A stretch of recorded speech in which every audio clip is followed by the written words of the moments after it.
Welcome. This will be part one of oral administration, kind of just telling you the guidelines.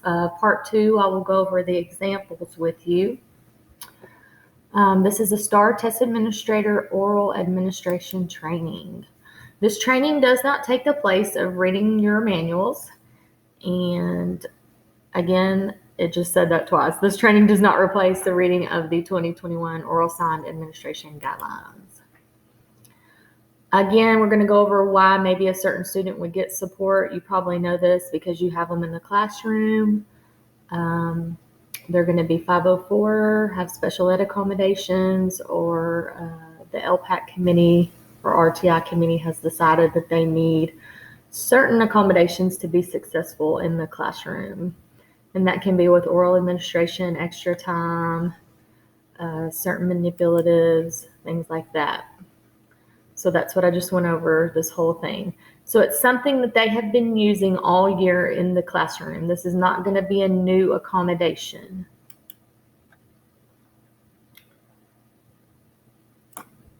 And this is kind of what I just went over. They've been using it all year. They have some type of physical or mental impairment that they require this type of accommodation, dyslexia, ADD, ADHD, learning disability in reading, a behavioral or emotional problem, a processing or memory issue. So someone should not be having the test read to them if they have never had it read all year. This is just telling you about the eligibility criteria, why they get certain designated supports. The big thing is that test questions, answer choices, and embedded supports can be read aloud. Required reference materials, where applicable, and allowable designated supports can be read aloud. On the STAR reading, the test questions, answer choices, and embedded supports can be read aloud, but the reading selections cannot be read aloud. So that's very important. If there is a reading passage, you cannot read that aloud. We want to be sure that the same test form is used. They should be Form 1s. So if you are giving an oral administration and you do not have the same form as the student that you're reading to, we want you to stop the test, stop the time, put your sign out, and get me, because that's going to be an issue. We need you to have the same form when you're reading a test orally to a student. Test security oral administrations. All security measures outlined in the STAR Test Administration Manual and Oral Administration Guide must be followed. Oral administration in which the test administrator has to view a secure state assessment requires that the test administrator sign an additional section of the oath. So we talked about this earlier in the general training, and that's why you're having to have this additional training. Test administrators who have permission to view the secure materials must be trained and reminded they are viewing secure test content. So the big deal is they are not wanting you to respond to test questions, make notes about test questions, discuss content or student responses. And I said this earlier, this is the second time. We don't want you writing notes or doing any kind of calculations for the student. We do not want you to rephrase, clarify, or interpret any test content or provide verbal and or nonverbal assistance. So you have to read your manual word for word. Do not have any kind of inflections unless it's a bold-faced or italicized word.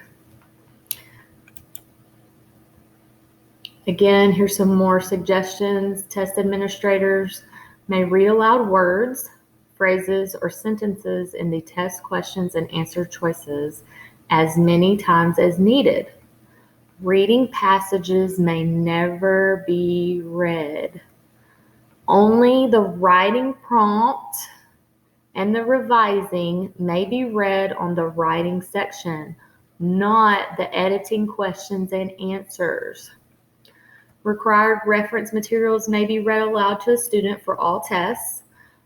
Test administrators cannot rephrase, clarify, or interpret any test content. We want you to keep your voice inflection neutral. except for if anything is bold-faced, italicized, or printed in capital letters. That must be emphasized. We're going to get your final signature on your oath when you complete the oral administration of the test. Depending on the content area, test administrators may read aloud all or only certain parts of a state assessment. And here are some examples for you. You can read aloud the entire math, science, and social studies test. For reading, you can only read the questions and answer choices. Again, the reading selections may never be read aloud to a student.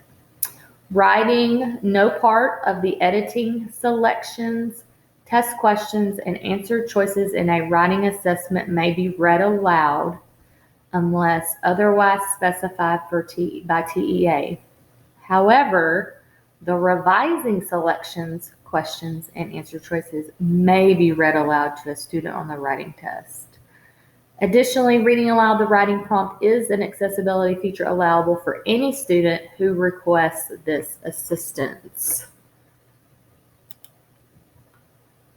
Required reference materials may be read aloud to students eligible for oral administration. That includes the dictionary during reading and writing assessments, as well as the state-supplied math and science reference materials. Allowable designated supports may be read aloud to students eligible for an oral administration, including any supplemental aids. It is important for you to understand what constitutes a test question. A test administrator must understand that any part of the test question may be read aloud. This applies to words in the questions and answer choices, including. And again, later in part 2, we're going to have some specific examples if you have any questions. And again, after I give you this training, if you're still kind of not sure about what you can read aloud and not read aloud, I can definitely print you a handout so that you can reference that and look over it so that you feel more comfortable. But they are pretty specific in what you can read and cannot read. So words and graphics like a table, graph, grid, map, photograph, cartoon, box text pulled directly from a selection, and allowable designated supports may be read aloud. And again, later, if you're a visual person, because I can tell you this, but if you don't see it, it might be hard to understand. So in part 2, we're going to have some examples that I can go over with you. So that concludes part 1.